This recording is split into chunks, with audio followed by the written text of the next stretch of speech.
I would like to go into training methods. Everybody has a different approach. I can speak to the United States.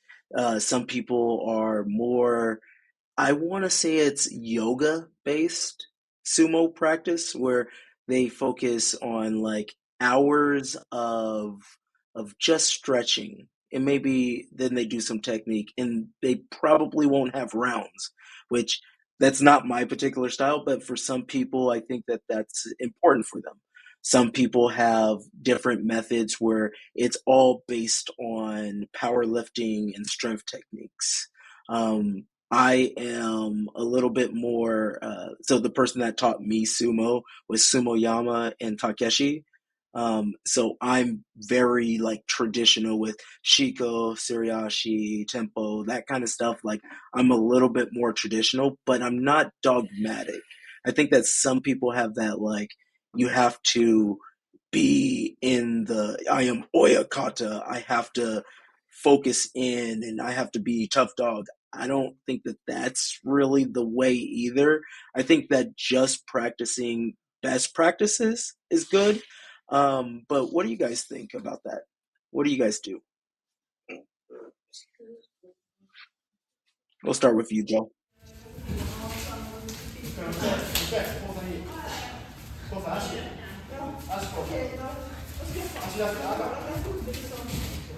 I mean, things have also changed for me as I've aged as a competitor. Like when I first started sumo, it was my first grappling art. So I also was heavily involved in jiu-jitsu and actually Olympic style wrestling. I was going for national championships in the Olympic and the Greco, and also going to the nationals and then starting my competition at the international level at sumo. So for me, I've always wanted sparring. Like I want to spar on the dohyo. I want to go.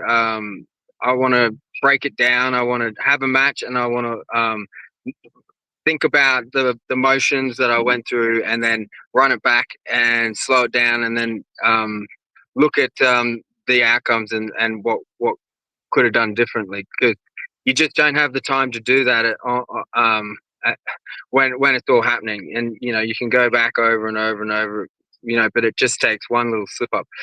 So, but for me, I started in the sport. I was doing 100 pull-ups. I was doing 750 body weight squats. Not like you couldn't stop me. I did all the Shikos to, I could do the full splits. I was a gymnast.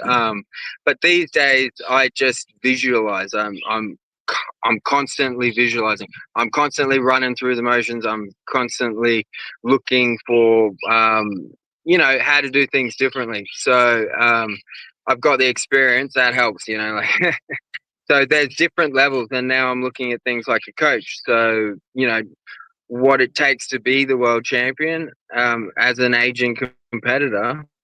I'm not as fast as I used to be. I'm not as strong as I used to be, but those I'm well aware of. My experience is going to make up for that. And now I've got the technique and I understand the sport and I understand my competitors. I look at someone, I can sum them up. I know I've actually been there longer than most. And then if you're new to the world scene, then I'll know it. And then you know, so Yeah. that's a big.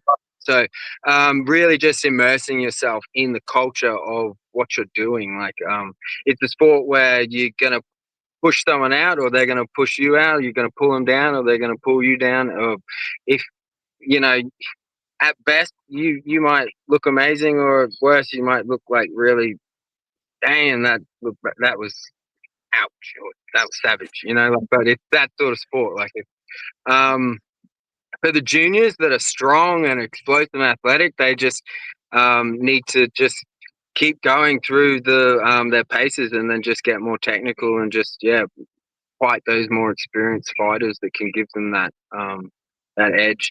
I find that it's balance. Most people just so hard to do the two fundamental things, which is stay low, keep their body position, and then if they're struggling to stay low and then fight on the belt and grapple, then and keep balance, like it's just going to be, that's the learning curve. So once they're able to move their body in a low position, once they're able to keep balance, and then once they're able to utilize the belt for technique, then that's a whole, then their world opens up, sort of thing. That's the sumo like oyster, so to speak. So, judo fighters, I go, oh, I know they're judo. I'm going to blast them. I'm not going to let them, use their hip throws. I'm going to shut them down, get in under their hip, you know, things like that. Yeah. I love that. Then Sigmund. Yeah. What I always say to my athletes is that I start many sessions with saying I'm not a tyrant, which is something a tyrant would say. But it's there's at at the same time, like there's no truth to it. Like, look, my none of my training sessions are ever based around you're going to get dead tired today. Like, I got none of that drill sergeant in me because got no place in a space that's supposed to be about getting better at that particular sport. Like, look, you can be as fit as you like. You can in your backyard. You can get strong. You can look like Tarzan, by training in your backyard. You can be so incredibly agile and strong and all that. But that's not why you're at sumo training. You're sumo training maybe once a week, maybe twice a week, maybe twice a month. Because people have lives. If you turn up there and like today I'm gonna get dead tired, you got the wrong mentality. You're there to be better at sumo wrestling. Now we start off with Chikos and Suriashi, but the not because that's traditional sumo, it's because that's smart. That's your basic movement pattern. Like that's your basic stance, your basic movement pattern, your basic balance on one foot at a time in Chikos. Getting that hip mobility in, super important for your defense and your offense when you're on in the ring there. Suriyashi as well, super important in terms of like how you're moving your legs. That's the difference between stepping out on just like a dumb mistake and staying in. You know, so those things are in themselves not just good warm up exercises. They're really really important technical bits. And then after we've done that, belts on, that takes a bit of time, getting the mawashi on, and then we go technique. Typically technique for half an hour, which you can do either technique on tachi, technique on distance wrestling, technique on wrestling on the belt, various types of sweeps, various types of throw, various types of like just how you're holding, how you break your opponent's grip on your belt, how you combine a push and combine a shove and a what you would call it when you drag in their neck, like you drag them down, like a shove and a pull down, like utilizing their weight, all those technical bits. That's difficult stuff that you need to work on. You need to put in the hours and minutes in a low pulse type of technical environment that's not about getting getting the max pulse and the tunnel vision. And then you have sparring afterwards. But again, remember, when you have sparring, it's not about winning those sparring matches in training. Look, if you do the same thing over and over again, and that's good enough to win against a training partner, you're wasting your time, completely wasting your time. You need to challenge yourself on the technical bits and dare to lose over and over again in training to get better. All right, That is and if you definitely the walk time away to from a training experiment, session with a right? That is definitely the time to absolutely, experiment, and if try you walk different away things. from yeah, One other and that's thing I might add. sparring and training. That is like where you develop. Yeah, one other thing I might add is that when you can't access your sumo practice, which is for me how it's always been for me in Australia, being so away and removed from the European side of sumo and other things that going on around the international scene. I have to go into a wrestling club and I can't just say, "Hey, stand up and do some sumo with me." I have to just pretend I will do some other form of martial art, and then. But if I'm doing like an arm drag or a wrist fighting or hand fighting or any time I'm in a like a stance or body position, I'm thinking sumo.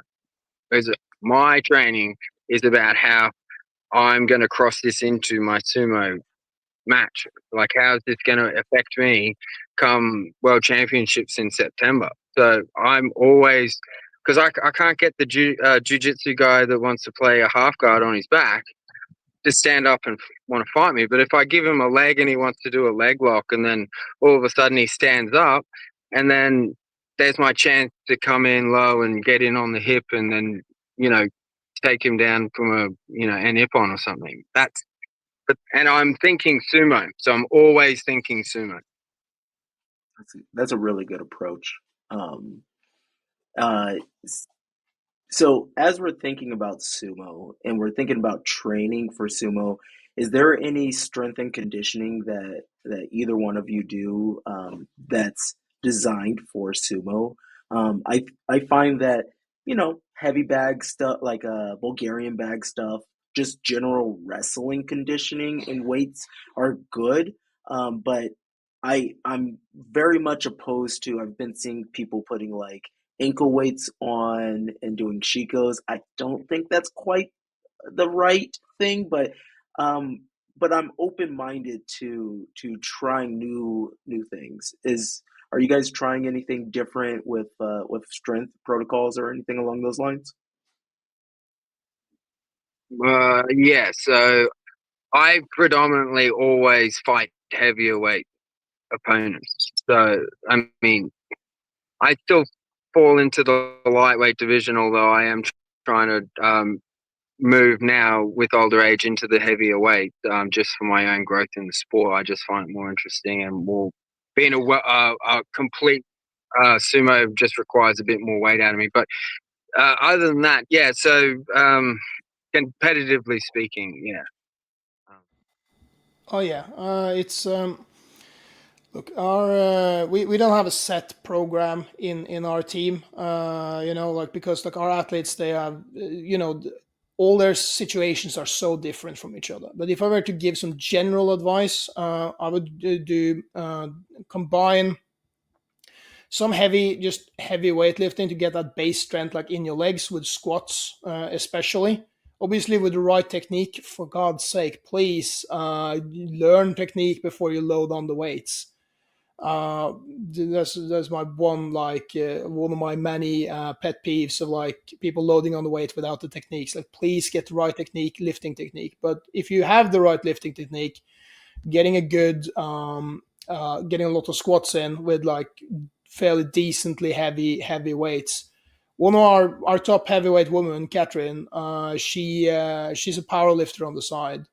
She squats 187 kilos or something like that, which is just a ridiculous amount. I spar with her occasionally, and she hits me in the chest. I'm just my eyes just pop out my head, like like that, because like she's so powerful, so she stacks the powerlifting stuff. Other athletes, they have, as their conditioning training, as you said, JJ.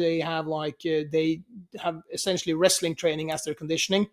That's good, well rounded. You get all that like functional movement of of all the body parts in a wrestling setting.